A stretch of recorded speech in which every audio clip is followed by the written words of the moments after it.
RTV Lusa. Siga-nos em www.rtvlusa.com.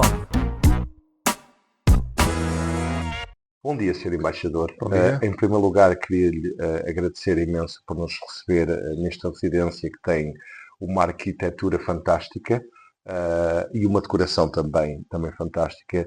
Uma das questões que eu tinha para o Sr. Embaixador e que os nossos ouvintes por vezes nos perguntam também, o que é um embaixador? Qual é o papel de um embaixador?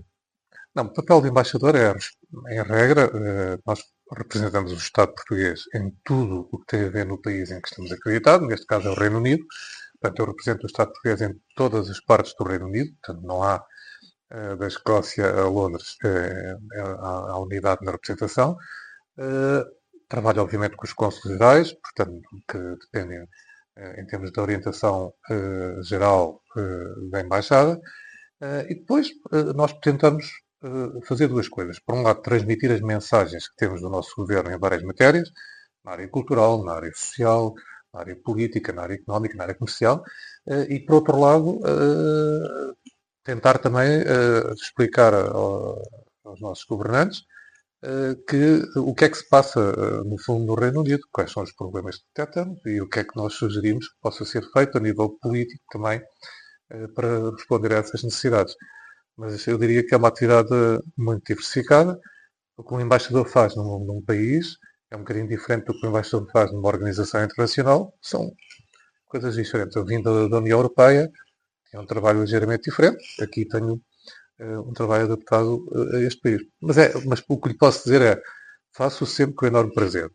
A pergunta que segue é, qual é a diferença da embaixada e do consulado? Que é uma das questões que já nos puseram, porque por vezes as pessoas não conseguem fazer a diferença, porque existem outras embaixadas, têm secções consulares, até nas próprias instalações, e por vezes gera alguma confusão para algumas pessoas e perguntam, mas espera aí, qual é o papel da embaixada? Qual é o papel dos consulados? Nós tentamos responder, mas daí essa pergunta ao Sr. Embaixador. Não, uma boa pergunta. E compreendo às vezes a pergunta. É muito simples. Os consulados aqui no Reino Unido, os que nós temos, sobretudo os consulados gerais, os dois grandes centros de operações, em Londres e em Manchester, são consulados que têm uma função primária de atendimento às pessoas e às necessidades das pessoas. E, portanto, são, de certa maneira, enormes lojas do cidadão que funcionam no exterior. E isso não é o papel da Embaixada, é de facto o papel orgânico dos consulados. Mas são muito mais do que isso, porque são também as entidades que primariamente lidam numa base diária com toda a vasta comunidade portuguesa que nós temos aqui. As pessoas têm necessidades, não é uma abstração, têm necessidades de documentos, têm necessidades de outro tipo de intervenção muitas vezes, até na área social, e a função dos consulados primária é assegurar uma resposta atempada a essas necessidades. Dito isto, a função da Embaixada é um bocadinho mais vasta. Está a ver os submarinos nucleares. Portanto, não se vê muitas vezes o que fazem, mas são vitais para a defesa de quem está, dos países que defendem. As embaixadas fazem, no fundo, isso, porque o que nós fazemos é interagir diretamente com todas as instituições políticas, sejam elas a nível global, o Estado britânico, sejam elas das nações, sejam elas mesmo locais, para tentar, com essas instituições, ver quais são as questões que temos que resolver. Por exemplo, quando se trata de questões que têm a ver macro com residentes neste país, a questão do estatuto permanente das pessoas ou do estatuto transitório, isso aí é a Embaixada que trata juntamente com o Foreign Office. Quando se trata de traduzir isso na prática para operações documentais ou outras que possam ser necessárias, aí será o consulado que funciona em coordenação connosco. Mas a coordenação entre nós e os consulados é muito estreita. Eu diria que a função da Embaixada é mais uma função de orientação política geral. Muito bem. Muito obrigado, Sr. Embaixador. Ahm, eu sei que é embaixador já há algumas décadas, já esteve a representar-nos em vários locais a nível mundial. A minha pergunta é no sentido, qual foi o maior desafio que teve até hoje como embaixador? Essa é uma pergunta que eu tenho que fazer a mim próprio. Sim, mas houve vários momentos interessantes da carreira. Por exemplo, antes de ir para aqui, estava na União Europeia, como representante permanente. Estive 6 anos e meio na União Europeia. Era um desafio constante, porque tive que tratar com questões como o orçamento da União, o quadro financeiro plurianual, o plano de recuperação que Portugal, enfim, está neste momento a executar. Muitas questões. Tivemos a presidência do Conselho da União e, como a mim, no Comitê de Representantes Permanentes, assegurar a presidência durante 6 meses da União. A questão do Covid e a distribuição das vacinas, tudo isso são questões que me ocorrem. No Reino Unido tenho tido muitos assuntos interessantes.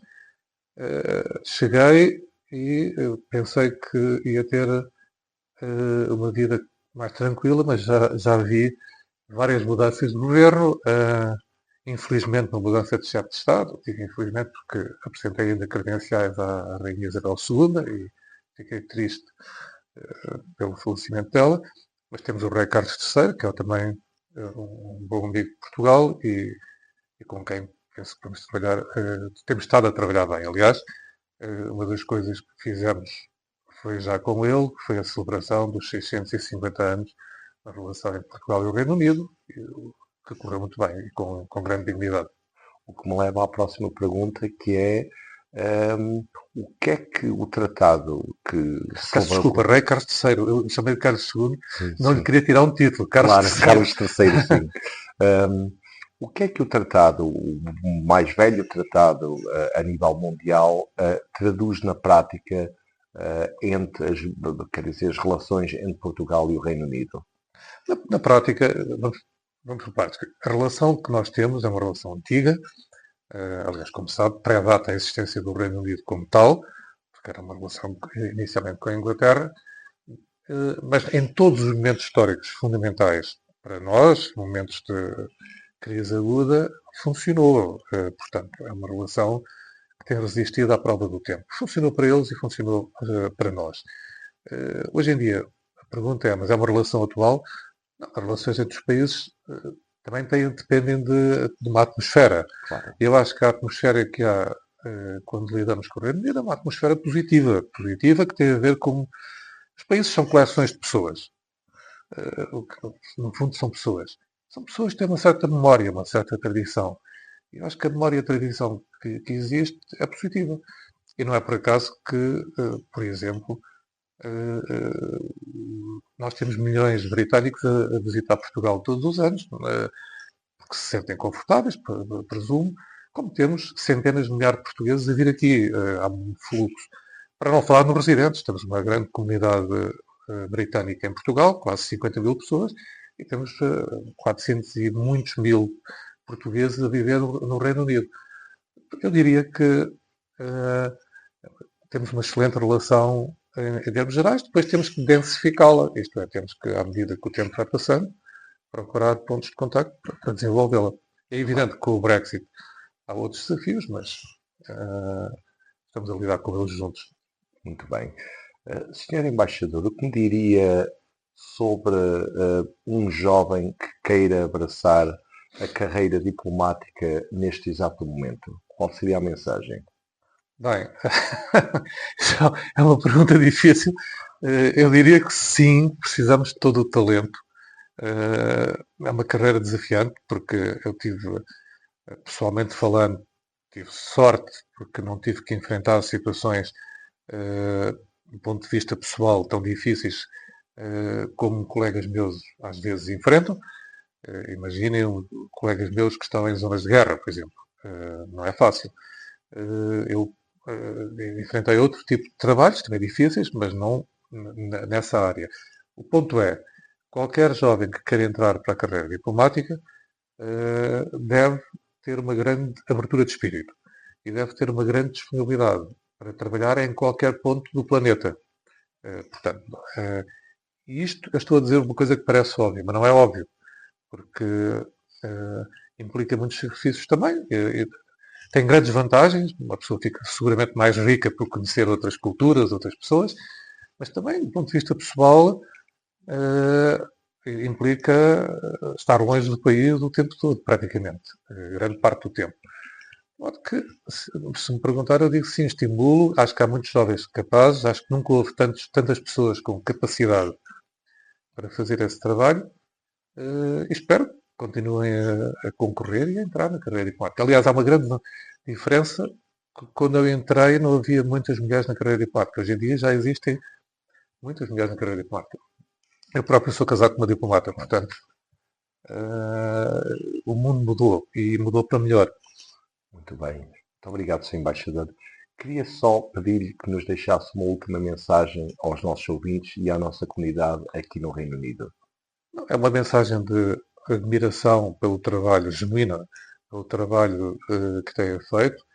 Nos contactos que eu tenho no Reino Unido, posso partilhar, as pessoas, os britânicos, quando falam da comunidade portuguesa, falam em termos muito positivos, como uma comunidade trabalhadora, industriosa, estão presentes em todos os setores da sociedade britânica, desde a City até outras áreas, estão presentes em todos os setores. A única recomendação que eu faço é que continuem a manter os laços fortes que têm, e continuarão seguramente com Portugal, mas tentem também forjar laços fortes com o país em que estão a viver, porque é muito importante que participem plenamente também, por exemplo, na vida política britânica, da mesma maneira que participam na nossa, mas que participem na vida, porque hoje em dia as coisas acontecem localmente, muitas vezes, e quanto mais voz tiverem, mais fácil se tornará a estadia aqui. O que eu desejo para todos aqueles que tencionam regressar a Portugal, o que eu desejo é que um dia possam estar em condições de o fazer. Eu tenciono fazer isso, mas só quando acabar o meu termo. Muito obrigado, Sr. Embaixador, e obrigado por nos ter recebido hoje nesta magnífica residência, que é a residência do Embaixador de Portugal no Reino Unido. Não, é a residência de Portugal. De Portugal. No Reino Unido. E há bocado, se me permite, quando eu falei em Carlos II, foi o subconsciente, porque Carlos II foi o rei que se casou com a rainha Catarina de Bragança, e um dos pontos altos do estreitamento das relações entre Portugal e o Reino Unido. Eu penso que a Catarina de Bragança foi a única rainha inglesa portuguesa. Aliás, até posso complementar, existe uma sala no Castelo de Windsor dedicado à Catarina de Bragança, em modo de imagens, de quadros, na altura que ela veio para o Reino Unido. Existe aqui em Portugal, lá conhece a Sala de Baixo, tem uma grande tapeçaria dedicada que representa o casamento real da Catarina de Bragança com o rei Carlos II. E, enfim, o ano passado saiu um belo livro no Reino Unido sobre a rainha, e eu penso que o público britânico vai começar a conhecê-la um bocadinho melhor, porque isso também é importante. Mas também é bom que o público português também conheça melhor a sua história. Claro. Eu costumo dizer aos britânicos, estão apenas a 2h30 de Lisboa e a única capital na Europa continental que tem o mesmo fuso horário. Portanto, depois temos a vantagem comparativa de ter um clima muito melhor. Muito obrigado, Sr. Embaixador. Obrigado por terem vindo. RTV Lusa. Siga-nos em www.rtvlusa.com.